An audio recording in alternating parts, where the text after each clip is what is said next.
Ever wondered what happens when you realize you've been chasing the wrong things in life? The painful truth is, sometimes it takes losing everything to find out what you truly need. This is the story of a man who went through a painful divorce, only to see his wife's life spiral downward as she chased empty promises of freedom and adventure. But in the end, it wasn't just about the divorce. It was about who truly moved forward and who got stuck in their mistakes. I was scared, terrified even. Divorce wasn't something I ever imagined for myself. For years, I had tried everything to save my marriage.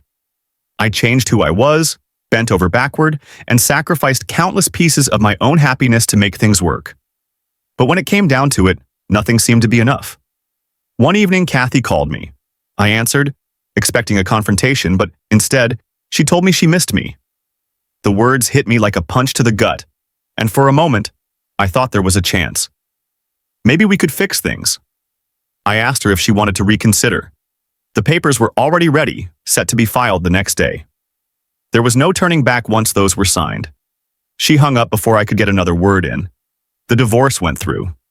A few weeks later, Kathy moved out. And just like that, we never shared another goodbye. My son took it a bit hard, but deep down, he knew this day was coming. A day after the divorce, Kathy posted something online that made my stomach drop. "I'm doing okay," she wrote. "A week ago, I couldn't see any light ahead of me. Now it's like little pricks of light, like toothpicks piercing aluminum foil. It's not enough to see everything on the other side, but it's enough to know there's something more." I wasn't sure if I believed her. It sounded like she was justifying her decision, trying to convince herself that she had made the right choice. But I didn't say anything. I let her have her moment, thinking that maybe, just maybe, she'd find peace. But then came the posts that started to make me question everything. A week later, she introduced a new guy, some young, handsome guy with six-pack abs. I couldn't help but think, well, there goes my money. But seeing her move on so quickly didn't hurt me. I had moved on too, or at least I was trying to. What happened next was a whirlwind. Kathy went from one guy to another, each relationship shorter than the last. A friend told me that she had already broken up with the young man she'd introduced on social media. She was too ashamed to admit it on video, so she kept quiet. But not long after, I saw her with someone new. Another young guy, this time in a restaurant where I was having a meeting. It was awkward, sure, but this time, it didn't hurt. I didn't feel anger or sadness, I just felt nothing.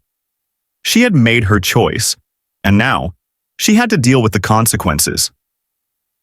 Not long after, I got a video from a friend titled 40 and Naughty. It was Kathy, dancing in lingerie, even going as far as taking her top off. Her friends cheered her on. She posted it proudly like it was some sort of victory. A few days later, I saw her again, this time near a pool in a bikini, showing off her body with a caption, "This is what 47 looks like." She shared her Tinder ID as though she had finally figured it out. It was hard not to laugh. Was this what she had really been looking for all this time? Validation from strangers on the internet? Then came a post that made me feel a mix of sadness and almost disbelief. Kathy said, "I made a decision, and do I regret it? I don't know. Did I mess things up? Maybe.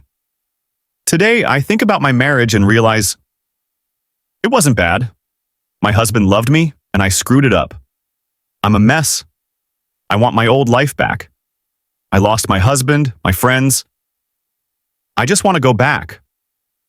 Kathy, looking for the comfort she thought she had lost, suddenly realized what she had given up. But by then, it was too late. She had burned every bridge, and there was no coming back. She showed up at my office one day, asking if she could come back home. I chuckled, and without a second thought, I told her there was no home anymore. I had sold it. It wasn't just the house that was gone. It was everything. Kathy didn't take it well, but I was beyond caring. She wasn't going to find a place in my life again. I told her I had a loyal giant schnauzer, and she wasn't welcome to stay with us. Kathy, in tears, left my office, but I stayed calm. There was no place for someone who had walked away from me, not once but twice. I saw more posts from Kathy about how hard it was for a woman her age to find love again. She couldn't understand why everything was falling apart. But the truth is simple. She had everything. A family, a home, a love that was real. And yet, she tossed it aside, chasing something that was never meant for her.